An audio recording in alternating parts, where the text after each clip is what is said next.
Good morning, student. Today we will start chapter 1, The Living World. So, what is biology? Biology is a natural science concerned with the study of all living organisms. The science of life, bios means life, logy means discourse. The term biology was used for the first time as a scientific term by German physiologist Ron Treviranus. This term was adopted by French naturalist Jean-Baptiste de Lamarck in the same year and has since spread into general use. Biology is the science of living organisms.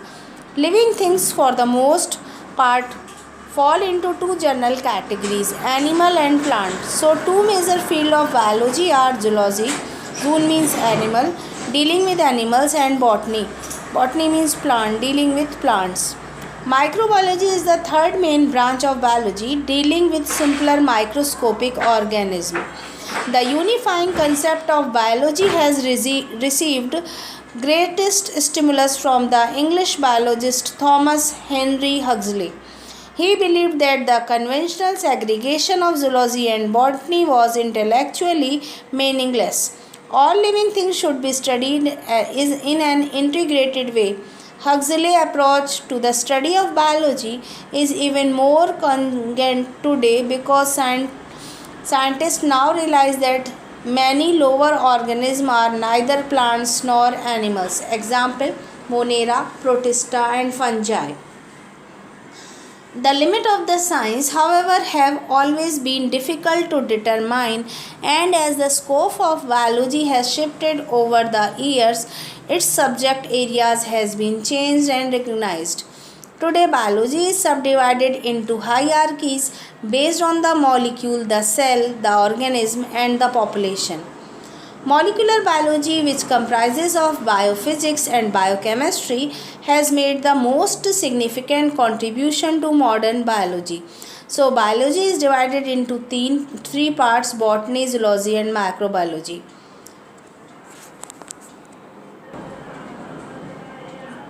Much is now known about the structure and function of nucleic acid and proteins, the key molecule of all living organisms. This discovery of mechanism of heredity was a major breakthrough the modern science. Another important advancement was in understanding how molecules conduct metabolism, that is, how they process the energy needed to sustain the life. So, what is living? To study the biology or life science, one should begin with the question, what is life? Although biologists have a vast knowledge of living things, they find difficulty in defining life, which comprises complex physiochemical system. Life is not a definable entity or property. If you look up life in a dictionary, you will find definitions such as the quality that distinguish a vital and functioning being for a dead body, but you won't find out what the quality is. Life is the property that distinguishes living things from non-living objects. It is difficult to draw a fine line of demarcation between living and non-living things. For example, a virus is a lifeless particle until it becomes active inside a living cell. Almost all living organisms share certain basic characteristics which includes reproduction, growth, metabolism, movement, response, and adaptation. But not every organism display all these features, and even inorganic substances may exhibit some of them. Living things are not only greatly dependent on their physical surrounding, they are also independent on other life forms. All living things share some unified and basic character but not shared by non-living objects. So I am repeating: biology, bio means life, logy means knowledge, a term coined by Lamarck and Treviranus in 1802 in the science devoted to the study of living organisms. Biology is the story of life on earth. The living world comprises an amazing diversity of living organisms. Curiosity and human instinct to survive were the main factor that resulted in amazing of biological knowledge over the years. Biology helps us to understand the structure and functioning of living organisms, which show a great diversity. There are over 50,000 species of plant and over a million of species of animals excluding insect. It is estimated that there are 2 to 3 million species of insects. A large number of species remain unexplored, especially in tropical America, Asia, and Africa. Some 15,000 new species are discovered every year. So, what is a living organism? It is difficult to define life. A living organism is a primarily physiochemical material that demonstrates a high degree of complexity, is capable of self-regulation, possesses a metabolism, and perpetuates itself through time. To many biologists, life is an arbitrary stage in the growing complexity of what matter with no sharp boundaries between living and non-living worlds.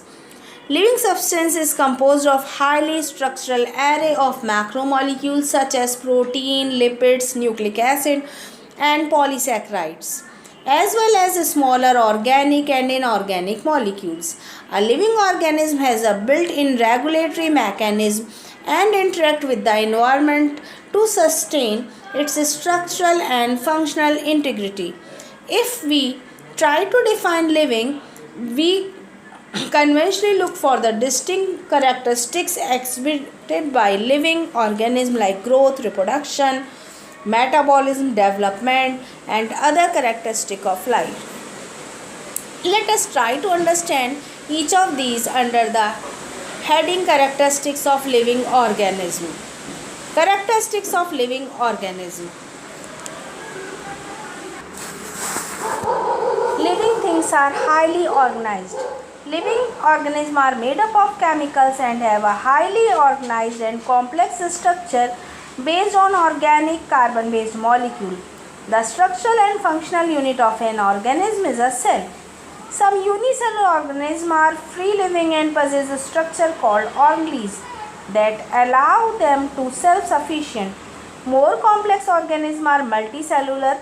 In the case of higher organisms, cells are organized into tissue. These tissues have a common function like a muscle. Tissue are organized into organ like the kidney. Organ are organized into organ system like the urinary system. Organ system functioning together to make up a living organism. A population in an organization of more than one individual. This is generally an assemblage of one species in a particular area at a given time. We could talk about the population of a monkey or dog or cat in our area. Enlarging our views, next comes as on a community. An example of a community is the town or village. A more accurate biological description would include all the living things in that area. A community is composed of many species including plants and animals. An ecosystem not only considers the living things in an area but also the abiotic environment and the interrelated flow of energy. You may live in a desert ecosystem, a forest ecosystem, or another kind of ecosystem. Most complex in all is the biosphere. In our case, this includes all the areas of our planet where living things are found. So, organelles form cells, cell form tissue, tissue form organs, organ form organ system form organism, organism forms population, population forms community, community forms ecosystems, ecosystem forms biomes, and biomes finally forms biosphere. All living forms exhibit certain characteristics which are regarded as a feature of life. These observable features distinguish living from non-living.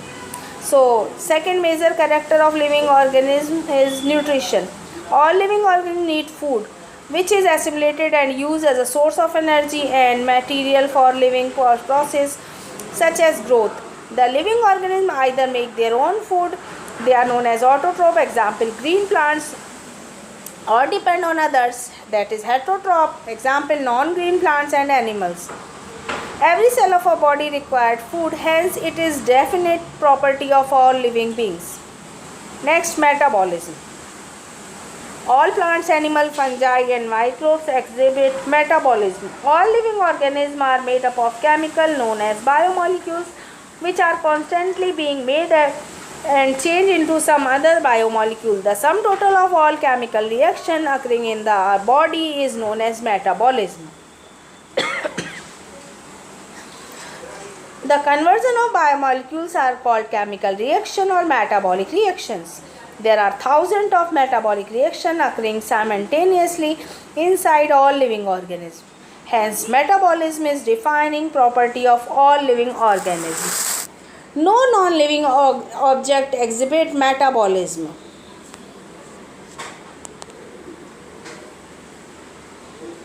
Second one, respiration. All life processes require energy and much of the food obtained by nutrition is used as a source of this energy. The energy is released during the breakdown of certain energy-rich compound by the process of respiration. The energy released is stored in molecules of adenosine triphosphate ATP, and this compound occur in all living cells. Living organisms can show aerobic and also anaerobic respiration. Hence, respiration is a definite property of all living beings. All living beings have an ability to grow. Living things grow in size and increase in number. Most animals grow until they reach at maturity and then remain as a constant size, while plants usually continue to increase size throughout their lifespan. It is important to recognize that growth is a permanent increase in measurable features such as volume, mass, length. Cell increase in number by dividing is in a process called mitosis. Mitosis making genetically exact copies. As the soft tissue increase, so there will be associated increase in the size of skeletal support tissue such as bones, shell and wood. When maturity is reached in animal cell, division continue only a level to maintain consistent size and to repair loss through damage. Putting on weight as a result of overeating is not considered to be the exact biological growth.